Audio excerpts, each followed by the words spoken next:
Sejahtera, terima kasih kerana bersama dengan saya di Nazilin Unity Channel. Kali ini kita lagi terkejut dengan rasuah 1.6 bilion. CEO Syarikat Konsesi Lebuh Raya Antara ditahan SPRM. Wow, ini rasuah yang hampir menandingi kes Najib Tun Razak. Najib melibatkan bilion juga.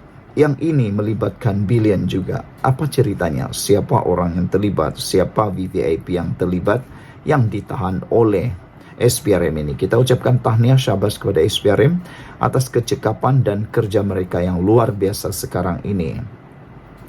SPRM menahan 8 individu termasuk seorang ketua pegawai eksekutif CEO Syarikat Konsesi Lebuh Raya bergelar Datuk yang disyaki terlibat rasuah bernilai lebih 1.6 bilion ringgit Malaysia. Sumber berkata, kesemua suspek yang terdiri daripada 7 lelaki dan seorang wanita berusia sekitar 40-an hingga 50-an ditahan ketika hadir memberi keterangan di Ibu Pejabat SPRM di Putrajaya semalam. 3 daripada suspek yang berkhidmat di Syarikat Konsesi Lebuh Raya disyaki meminta dan menerima rasuah bernilai lebih 1 bilion ringgit daripada 5 pemilik syarikat sebagai balasan mendapatkan kontrak mengambil alih kerja pembinaan yang sebelum ini dijalankan sebuah syarikat lain. Selain itu, mereka juga dipercayai telah meminta dan menerima rasuah membabitkan pembinaan satu seksyen projek Lebuh Raya lain di Lembah Kelang yang bernilai lebih kurang 670 juta ringgit Malaysia. Keseluruhan nilai kedua-dua projek ialah 11 bilion katanya. Menurut sumber, CEO itu bersama 2 pengurusan tertinggi syarikat berkenan direman selama 4 hari sehingga 28 Jun. Manakala 5 pemilik syarikat pula direman selama 3 hari sehingga 27 Jun ini mengikut permohonan SPRM. Sementara itu, Timbalan Ketua Pesuruhjaya Operasi SPRM Datuk Seri Ahmad Kushairi Yahya menegaskan mengesahkan tangkapan terhadap kesemua suspek dan kes disiasat mengikut Seksyen 16A dalam kurungan E Akta SPRM 2009. Wow, inilah kehebatan SPRM sekarang yang paling ditakuti oleh musuh-musuh SPRM. Walaupun ada yang kata, ada ahli politik yang kata daripada pembangkang, kata dia tak percaya lagi dengan SPRM, yaitu Wan Saiful Wanjan dalam penegasannya kemarin. Beliau kata dia tidak percaya lagi dengan SPRM, dia tidak percaya dengan integriti SPRM. Tapi SPRM masih lagi satu badan penyiasat yang paling kukuh sekarang ini. Awas-awas Anda, mana tahu tiba-tiba Anda didatangi oleh SPRM. Jangan makan rasuah, jangan ambil rasuah. Memanglah kalau dah terlibat, kalau dah dikena, kalau dah disiasat, Anda pasti akan mengeluh. Jadi dengan adanya perbuatan yang menerima rasuah 1.6 bilion yang didakwa menerima rasuah ini, patut dan ngamlah, sesuailah SPRM membuat siasatan habis-habisan. Bayangkan, uang ini boleh buat apa? 1.6 bilion itu sepatutnya untuk pembangunan konsesi atau lebuh raya itu. Tapi kalau sudah disakau duit itu, kuranglah quality projectnya. Ini mesti dihapuskan. Salam sejahtera, terima kasih kerana bersama dengan saya di Nazilin Unity Channel. Ini paling menarik. Habis lawan Saiful, kata netizen, merujuk kepada laporan di Malaysia kini yang menulis ada transaksi kemasukan 78,800 dari Wan Saiful dan Associate. Itu pendedahan saksi. Wah, jom kita lihat apa jadi dengan Wan Saiful. Mahkamah Session di Kuala Lumpur hari ini diberitahu terdapat transaksi kemasukan wang berjumlah 78,800 ringgit daripada Wan Saiful and Associates Sendirian Berhad ke akaun sebuah syarikat automobil 2 tahun lepas. Pengurus perkhidmatan perbankan Low Meng Tuan, 44 tahun yang berkhidmat di Public Bank Berhad, Jalan Sultan Sulaiman, turut mengesahkan Transaksi kemasukan wang berkenan ke dalam akaun public bank atas nama Tagami Auto Enterprise Sdn Bhd dibuat melalui pindaan wang pada 12 Ogos tahun 2022. Lo yang sebelum ini bertugas di Public Bank Berhad Cawangan Sungai Chua berkata, akaun itu telah dibuka atas nama Tagami Auto Enterprise di Bank Cawangan Sungai Chua pada 7 Januari 2008. Berdasarkan spesimen tanda tangan bagi akaun ini, terdapat 2 penanda tangan yang dibenarkan untuk akaun itu, iaitu Yet Kam Loi dan Tin Po Shin. Dan akaun ini hanya memerlukan 1 daripada 2 penanda tangan. Katanya ketika membacakan pernyataan saksi pada perbicaraan kes bekas Ketua Penerangan Bersatu Datuk Wan Saiful Wanjan membabitkan 18 pertuduhan pengubahan wang haram dan 2 pertuduhan rasuah berhubung projek Jana Wibawa. Sebelum ini Wan Saiful sebagai pengarah syarikat W Advisory Group Sdn Bhd didakwa memindahkan wang hasil daripada aktiviti haram berjumlah RM78,800 daripada akaun CIMB Bank Berhad milik syarikat itu ke akaun Public Bank Berhad milik syarikat Tagami Auto Enterprise Sdn Bhd sebagai bayaran bagi pembelian sebuah kereta jenis Ford Ranger. Sementara itu, di soal peguam Chetan Jetwani yang mewakili Wan Saiful sama ada saksi tahu transaksi bertarikh 12 Ogos 2022 dirujuk sebagai transaksi yang mencurigakan. Lo menjawab, saya tidak tahu. Kepada soalan timbalan pendakwa raya Rashida Murni Azmi sama ada sehingga ke hari ini saksi tidak mengetahui transaksi pada 12 Ogos telah dilaporkan sebagai transaksi yang mencurigakan. Lo berkata, pada waktu itu saya tidak tahu sama ada transaksi itu adalah mencurigakan, sehingga saya menerima email daripada pejabat atasan yang menyatakan dokumen berhubung transaksi tersebut perlu diberikan kepada SPRM. Selepas pegawai penyiasat temu bual saya, baru saya tahu. Terdahulu, saksi pendakwaan ke-8 Muhammad Norazman Mad Salim memberitahu mahkamah bahawa wang berjumlah RM36,550 dipindahkan daripada WSA Advisory Group ke akaun Bank Pertubuhan Penggerak Mufakat Bagan Seberang Perai Utara. Muhammad Nur Azman, 44 tahun, yang merupakan penolong pengurus bank di Bank Rakyat Cawangan Seberang Jaya Pulau Pinang berkata, wang tersebut dipindahkan secara dalam talian pada 10 Oktober 2022. Merujuk kepada penyata akaun Bank Rakyat atas nama Pertubuhan Penggerak Mufakat Bagan Seberang Perai, terdapat transaksi kredit kemasukan ke dalam akaun ini melalui pindaan duit now berjumlah RM36,550 pada 10 Oktober 2022, kata saksi itu. Wan Saiful juga berdepan satu pertuduhan memindahkan wang hasil daripada aktiviti haram berjumlah RM36,550 dari akaun CIMB Bank milik syarikat WSA Advisory Group ke akaun Bank Rakyat milik Pertubuhan Penggerak Mufakat Bagan Seberang Perai Utara. Kepada soalan peguam Amir Hamzah Arsyad, Muhammad Nur Azman bersetuju bahawa beliau tidak ditanya oleh pegawai penyiasat SPRM sama ada terdapat transaksi mencurigakan bagi akaun Pertubuhan Penggerak Mufakat Bagan Seberang Perai Utara. Bagaimanapun, semasa pemeriksaan semula oleh TPR Rashida, saksi menjelaskan bahawa transaksi wang berjumlah RM36,550 dilakukan pada tahun 2022 dan penolong pengurus bank ketika itu adalah individu lain. Pada masa itu, penolong pengurus bank ialah Encik Roslan dan beliau merupakan individu yang akan membuat laporan jika ada transaksi mencurigakan. Saya tidak pasti untuk transaksi ini telah dilaporkan atau tidak, kata beliau. Wan Saiful didakwa meminta suapan wang daripada Lian Tan Chuan sebagai dorongan untuk membantu Nepturis dan Berhad mendapatkan projek Central Spine Road serti ke persimpangan Lebuh Raya Pantai Timur daripada Kerajaan Malaysia secara prakelayakan bernilai RM232 juta.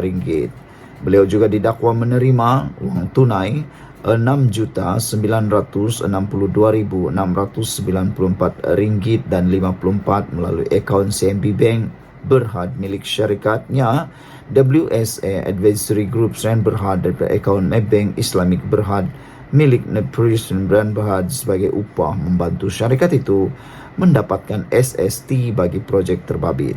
Ahli Parlimentasi Gelugur itu didakwa melakukan kedua-dua kesalahan di Royal Lake Club Taman Tasik Perdana di Kuala Lumpur pada April 2022 dan di CIMB Bank Berhad Cawangan Bukit Tunku antara 8 Julai hingga 30 September tahun 2022. Wan Saiful turut berdepan 18 pertuduhan penggubahan wang haram membabitkan 5.59 juta dengan memindah dan menggunakan wang hasil aktiviti haram itu antaranya bagi membayar pembelian kenderaan jenis Ford Ranger, pembayaran kepada Majlis Sukan Negara Malaysia selain memindahkan wang itu ke beberapa akaun syarikat termasuk milik Sinar Krangcraft dan Berhad. Kesemua kesalahan didakwa dilakukan di CIMB Bank Berhad Bukit Tunku di sini. Sekian dulu untuk kali ini. Jangan lupa tinggalkan komen anda. Beberapa komen daripada netizen dari Popel Mouse kata, budak baru knock up jadi menteri, ahli parlimen kerajaan dapat tiket nak jadi kaya. Otak Center kata, Wan Saiful dah hampir ke tenggak rumah rehat bosku. Mujahid pula kata, nampaknya tak lama lagi Najib akan dapat teman lah. Saudara-saudara sekalian, apapun pendapat anda tentang isu ini? Adakah benar Wan Saiful akan menemani Najib di penjara? Menurut beberapa komen daripada netizen ini, kata mereka, Wan Saiful hampir ke tangga rumah rehat bosku.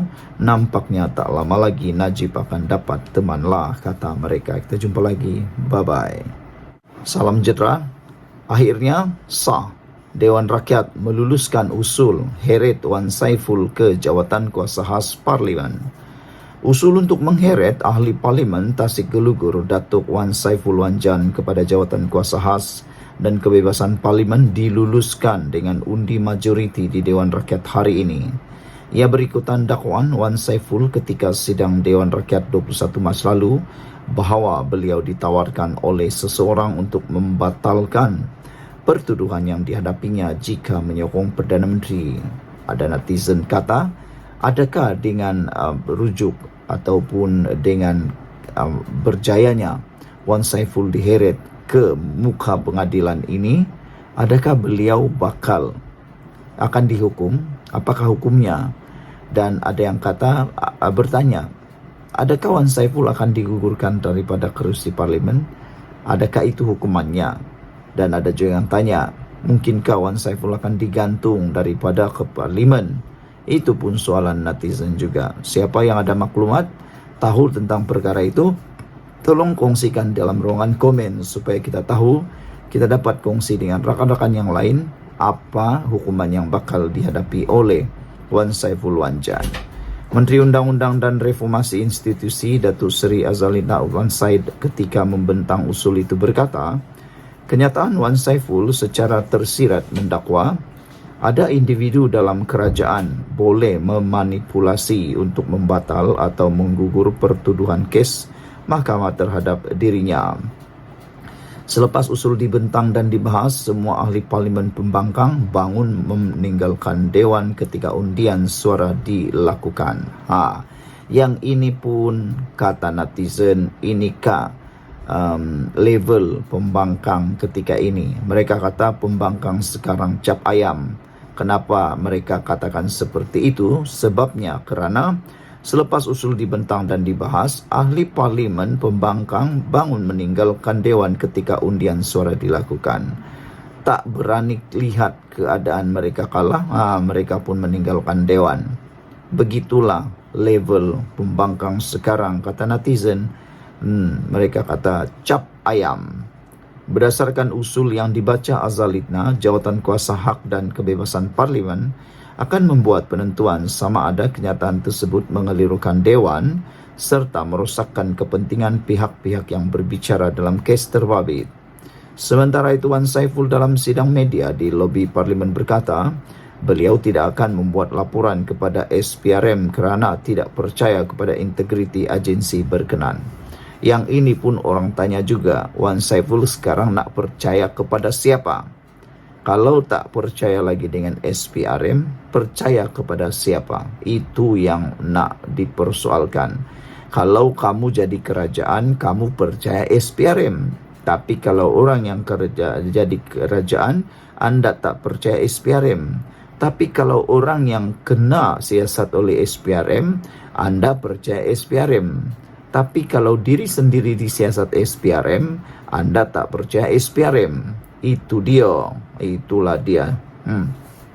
Cuba bayangkan kalau saya pergi SPRM, kata Wan Saiful, agak-agak siapa yang kena tahan? Memanglah yang kena tahan tu orang yang disiasat. Saya terus terang, saya sebut saya tiada kepercayaan kepada institusi SPRM, kata Wan Saiful lagi. Itulah sekarang ni dia nak lapor siapa pun tak tahu. Sekian dulu untuk kali ini. Jangan lupa tinggalkan komen anda. Kita jumpa lagi. Bye-bye. Salam sejahtera. Anwar gurau sedia rombak kabinet untuk selamatkan Perdana Menteri. Ramai orang yang cuba membuat spekulasi. Kononnya Anwar Ibrahim boleh membuat rombakan kabinet pada bila-bila masa. Adakah Anwar Ibrahim sanggup memecat menteri-menteri yang tidak kompeten, kata mereka. Secara peribadi, saya bersetuju kalau menteri-menteri yang tidak kompeten perlu digantikan dengan orang yang lebih kompeten. Hal ini kerana ada beberapa menteri yang kelihatan seperti tak muncul-muncul. Kadang-kadang Anwar Ibrahim kesian juga, terpaksa mempertahankan diri sendiri. Seakan-akan ada menteri yang tak wujud. Tapi anda nilailah sendiri, siapa menteri-menteri yang kurang kompeten, kurang bekerja. Jadi apabila Anwar Ibrahim bergurau sedia rombak kabinet untuk selamatkan Perdana Menteri, ini menarik perhatian ramai penganalisis politik dan juga pemerhati politik, meskipun dia berseluruh. Perdana Menteri Anwar Ibrahim secara berseluruh berkata dia sedia membuat rombakan kabinet sekiranya prestasi Malaysia gagal meningkat dalam ranking daya saing dunia Institut Antarabangsa bagi Pembangunan Pengurusan pada tahun hadapan. Bercakap pada Majlis Mesyuarat Tahunan Dewan Perniagaan Amerika Syarikat di Kuala Lumpur hari ini, Anwar menjelaskan tindakan sedemikian untuk menyelamatkan Perdana Menteri. Merujuk kepada laporan daya saing dunia, satu kritikan utama adalah kegagalan kami atau sekurang-kurangnya kekurangan keazaman dan komitmen untuk melaksanakan beberapa langkah yang kelihatan tidak popular, tetapi kami melakukannya. Jadi pada fikiran saya, itu dengan sendirinya akan menyelesaikan komponen utama kritikan terhadap prestasi ekonomi di Malaysia. Saya berharap insya-Allah tahun hadapan akan mencatat laporan yang lebih baik, kata Anwar. Jika tidak, anda tahu, saya akan dipaksa untuk membuat rombakan kecil dalam kabinet. Itu sahaja cara selamatkan Perdana Menteri, katanya bersambut gelak ketawa hadirin. Anwar berkata demikian ketika memperincikan keputusan-keputusan kerajaan seperti subsidi diesel bersasar dan pelarasan tarif elektrik yang dilihat sebagai tindakan tidak popular. Pagi tadi ketika berucap di Dewan Rakyat, Anwar mengakui kelemahan kerajaan di bawah kepimpinannya berikutan penurunan kedudukan Malaysia sebanyak 7 anak tangga pada ranking daya saing dunia bagi tahun 2024. Semasa sesi soal jawab Perdana Menteri, Anwar mengambil maklum laporan itu dan menggesa pendekatan yang lebih telus terhadap tadbir urus. Anwar berkata dia telah mengarahkan kabinet untuk meneliti laporan tersebut secara menyeluruh dan membincangkan secara terbuka penemuannya. Ada memang kelemahan yang harus diperbaiki, cuma saya minta perhatian bahawa secara umum laporan itu masih mengekalkan kedudukan kita sebagai ekonomi yang stabil, katanya. Malaysia jatuh ke tangga ke-34 tahun ini dari tempat ke-27 tahun lepas dalam ranking IMD yang merupakan laporan tahunan komprehensif dan titik rujukan seluruh dunia mengenai daya saing negara. Sebelum ini, bekas Perdana Menteri Muhyiddin Yassin membidas Anwar mengenai perkara itu. Menteri Pelaburan, Perdagangan dan Industri Tengku Zafrul Abdul Aziz sebelum ini menyatakan kedudukan itu akan bertambah baik memandangkan negara kini dipacu oleh peningkatan ekspor produk berteknologi tinggi. Anwar ketika berdiam diri apabila ditanya sekiranya dia akan merombak kabinet akibat kejatuhan ranking itu. Sekian dulu untuk kali ini, jangan lupa tinggalkan komen Anda. Salam sejahtera, terima kasih karena bersama dengan saya di Nazilin Unity Channel. Ini isu yang paling hangat berkaitan dengan MHB. MHB tidak pernah dijual kepada pihak asing, kata Anwar Ibrahim, mengulas isu yang dimainkan oleh para pembangkang. Ini pencerahan yang harus Anda tahu dan share kepada semua orang, karena di luar sana ada banyak maklumat yang bohong, fitnah dan tak benar, dispin, ditunggang dan sebagainya. Perdana Menteri menegaskan Malaysia Airport Holding Berhad tidak pernah dijual kepada pihak asing dan terus kekal menjadi milik Malaysia. Datuk Seri Anwar Ibrahim berkata, dakwaan kononnya MHB dijual menerusi pemilikan syarikat asing adalah sama sekali tidak berbangkit. Malah katanya, pegangan saham majoriti MHB dikuasai Khazanah Nasional dan kumpulan wang simpanan pekerja KWSP, yaitu sebanyak 70% meningkat berbanding 40% sebelumnya. Menurut Anwar Ibrahim yang juga Menteri Kewangan, jawatan pengurusan utama yaitu pengurusi MHB dan Ketua Pegawai Eksekutif MHB juga masih diterajui rakyat Malaysia. Anwar berkata demikian menjawab soalan Datuk Muhammad Shahar Abdullah, BN Paya Besar, pada waktu pertanyaan-pertanyaan menteri hari ini. Muhammad Shahar meminta Perdana Menteri menyatakan penjelasan terhadap keputusan konsortium syarikat pelaburan berkaitan kerajaan terhadap penjualan saham MHB itu. Terdahulu, isu pemilikan sebahagian saham dalam MHB oleh Global Infrastructure GIP yang ada kepentingan BlackRock hangat diperkatakan. Saudara-saudara sekalian, itu adalah penjelasan tepat jelas daripada Anwar Ibrahim. Kalau ada spekulasi dan masih ada yang bercakap-cakap tentang cerita kononnya pemilikan sebahagian saham yang hangat diperkatakan, itu adalah kurang tepat. Yang tepat, kata Anwar Ibrahim, sekali lagi ditegaskan, MHB tidak pernah dijual kepada pihak asing. Dan yang menariknya, Anwar Ibrahim menyatakan pegangan saham majoriti MHB dikuasai Khazanah Nasional dan KWSP, yaitu sebanyak 70% meningkat berbanding 40% sebelumnya. Makna kata penguasaan oleh Khazanah Nasional dan KWSP semakin kuat dalam saham majoriti MHB. Itu yang tepat dan Anda harus kongsikan. Sekian dulu, kita jumpa lagi. Bye-bye.